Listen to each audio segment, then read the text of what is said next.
وزیر خزانہ اسحاق ڈار کے اثاثوں کی ضبطگی ختم، بینک اکاؤنٹس بھی بحال۔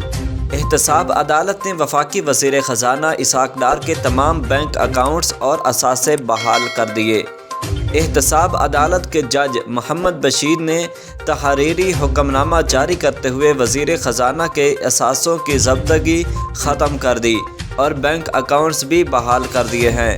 عدالت نے حکم نامے میں کہا کہ اسحاق ڈار سرنڈر کر چکے اور ٹرائل دائرہ اختیار ختم ہونے پر ختم ہو چکا ہے، جبکہ پراسیکیوٹر نے بھی کہا کہ عدالت قانون کے مطابق مناسب آرڈر جاری کرے، اس لیے اسحاق ڈار کے اثاثوں کی ضبطگی کا آرڈر واپس لیا جاتا ہے۔